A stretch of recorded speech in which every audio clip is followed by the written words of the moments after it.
بسم الله الرحمن الرحيم. سبح اسم ربك الأعلى. سورة الأعلى.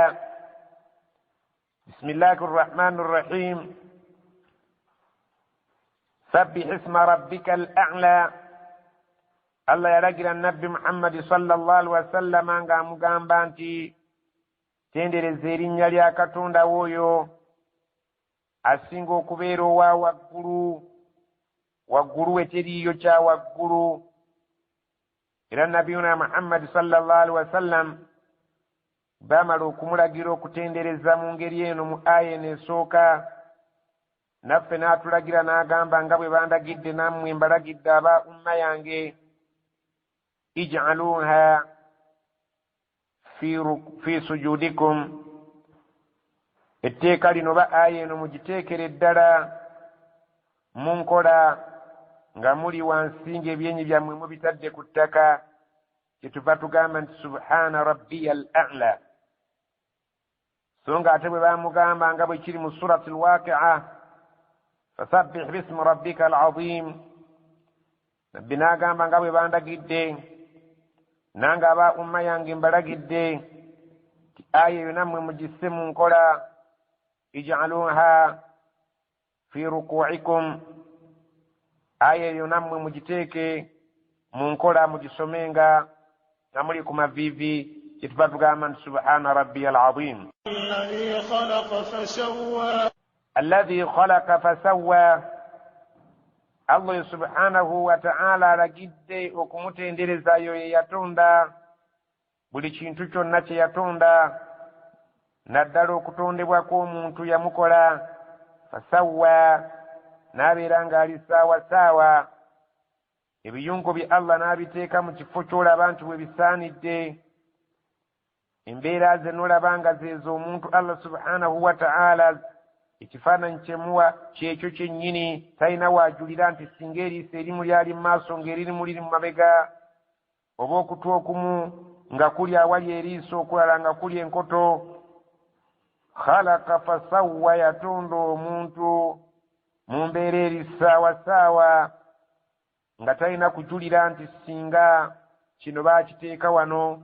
Allah subhanahu wa ta'ala yagamba nti oyo akulagidde okubeera nti omutendereza erinnya lye, okubeera nti lyogerwako, yoyo wa waggulu yatonda omuntu n'amwenkanyankanya bulungi.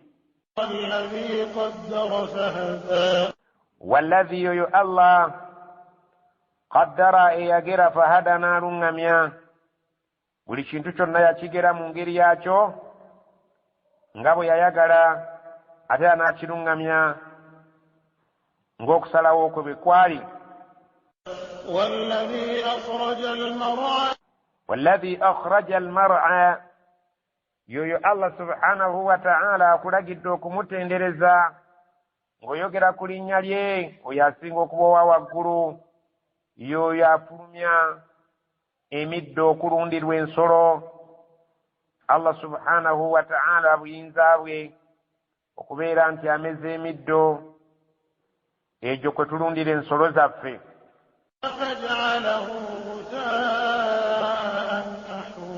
Faja'alahu, ate oluvannyuma omuddo ogwo atuuka ekiseera n'agufuula ghusaa'an ahwa.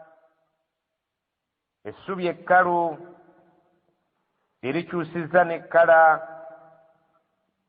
ne libeera nga lifunye ekkala enzirugavu oluvannyuma lw'okkala kwalyo. Sanuqri'uka, tujja kusomesa gwe nabbi Muhammad sallallahu alaihi wasallama. Fala tansa, tojja kwerabira. Buli kye tukusomesa ojja kubeera ng'okikwatirawo. illa ma shaa Allahu innahu ya'lamu al-jahra wa ma yakhfa. Illa okujjako mpozzi ma shaa Allah, Allah ky'anaaba ayagadde ku lulwe, obeere ng'okyerabira. Ekyo ajja kukikola ng'abadde yayagadde. Innahu ya'lamu al-jahra wa ma yakhfa.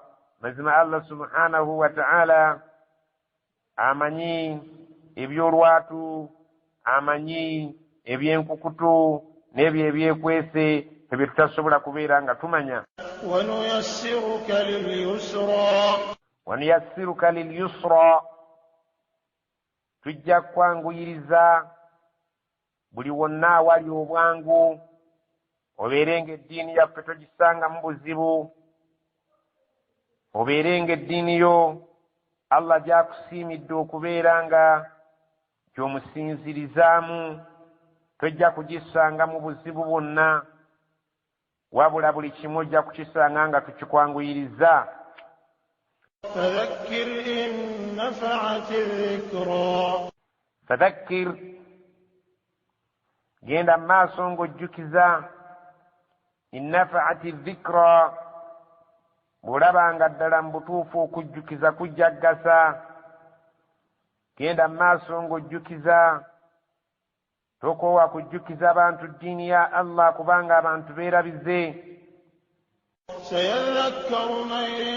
sayadhakkaru man yakhsha, ajja kwebuulirira n'ebyo by'obadde oyogera mu kumujjukiza oyo yenna ayinamu akati Allah subhanahu wa ta'ala, ajja kwekuba mu mutima yejjukize n'ebyo byawulidde ng'omujjukiza, abeere nga yeddako, abeere nga akyusa, oyo yenna alimu akati Allah.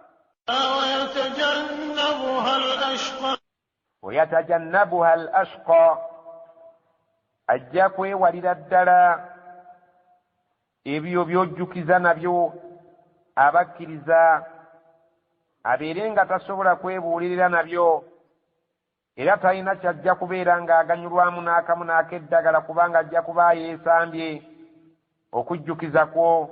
al ashqa, we alabika nti mwonoonefu nnyo, ye tajja kubeera ng'aganyulwa kubanga ajja kubeera nga yeewalira ddala okuwulira ebyo ebigambo by'eddiini by'osomesa by'ojjukiza abakkiriza. omwonoonefu tajja kubeera nga yeebuulirira nabyo, era ajja kubyesamba.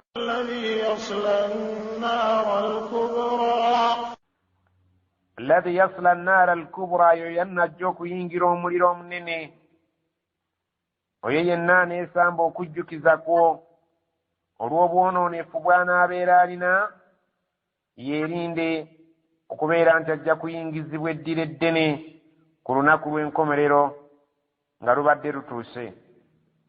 ثم لا يموت فيها ولا يحيا. ثم لا يموت فيها ولا يحيا, oluvannyuma lw'okuyingira omuliro ogwo tajja kubeera mu muliro ogwo abeere nti afaawummule ng'afudde. wala yahya, tetajja kubeera na bulamu bweyagaza nti ali mu bulamu, ajja kubeera awo nga tafa tetali mu bulamu, wabula nga ali ku bubonerezo bya Allah subhanahu wa ta'ala bimusenkenya. قد أفلح من تزكى. قد أفلح, mazima yeesiimye omwana Adamu yenna ali mu kwesiima okwannama ddala man tazakka, oyo alwana n'omwoyo gwe ogutukuza. wa dhakara isma rabbihi, n'abeera ng'ayogera ne ku linnya lya Allah subhanahu wa ta'ala, fasalla, ate bw'amala n'asaala. aya y'abamu bagivvuunula nga bagamba akwatagana ne zakaati fitiri, nga bagamba nti kad aflaha man tazakka, mazima ddala yeesiimye omuntu atoola zakaatul fitiri. وذكر اسم ربه فصلى. وذكر اسم ربه, bw'amala okutoola zakaatul fitiri n'ayogera ku lunaku lwa Idi, ng'ayogera ku linnya lya Allah subhanahu wa ta'ala, ng'aleeta takbiira. Allahu akbar, Allahu akbar, Allahu akbar, la ilaha illa Allah, Allahu akbar, Allahu akbar, walillahi alhamdu. Dhakara isma rabbihi fasalla, ayogera ku lunaku lwa Idi erinnya lya katonda we ng'aleeta takbiira nga bw'ogiwulidde fasalla atera n'okusaala idi n'agisaala oyo omuntu yeesiimye enneesiima ey'ekika ekyawaggulu. بل تؤثرون الحياة الدنيا bal wabula kyetulabye abantu abasinga obungi mu bulamu bw'ensi muno tu'thiruna alhayata adduniya musukkulumya nnyo obulamu bw'ensi ne bubamalira ebiseera nga bwe mukolerera ne mubeera nga temufissizaawo kaseera kadde eri Allah subhanahu wa ta'ala ne mutafaayo kubeera ng'ebiseera mubigabanya wakati w'obulamu bw'ensi ne wakati w'okukolerera akhira ne mubeera nga musukkulumizza nnyo obulamu bw'ensi eno okubeera nga bubaliiridde ebiseera ebisinga obungi.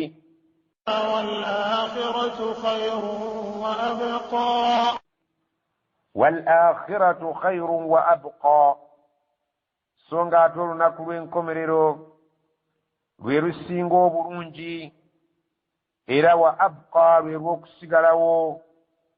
ebbanga eddene omuntu agenda kusigala agenda kulimala eri Allah subhanahu wa ta'ala okusinga ebbanga ly'amala wano ku bulamu bw'ensi.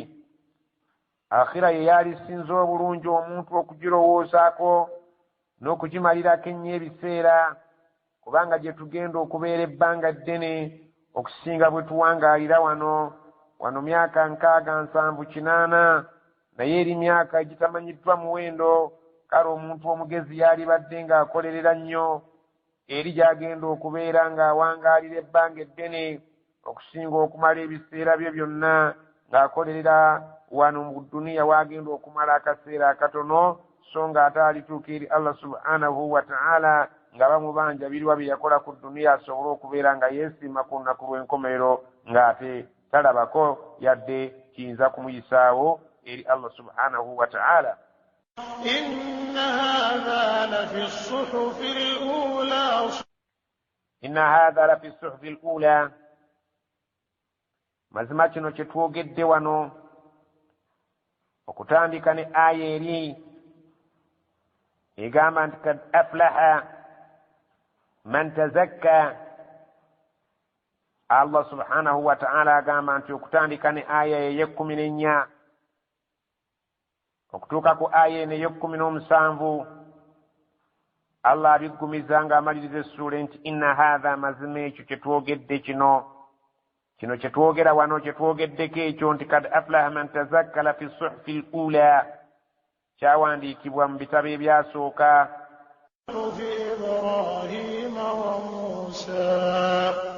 suhfi Ibrahima wa Musa, bwe kityo ddala bwino bwali mu kitabo kya Musa ne mu kitabo kya Ibrahim alayhi salam. ebitabo ebyaweebwa Ibrahim ne Musa, ebiwandiiko ebyabaweebwa, Allah subhanahu wa ta'ala akakasa nti aya eyo yalimu nga bweri wano egamba nti kad aflaha man tazakka wa dhakara isma rabbih fasalla bal tu'thiruna alhayata ad-dunya wal akhiratu khayru wa abqa.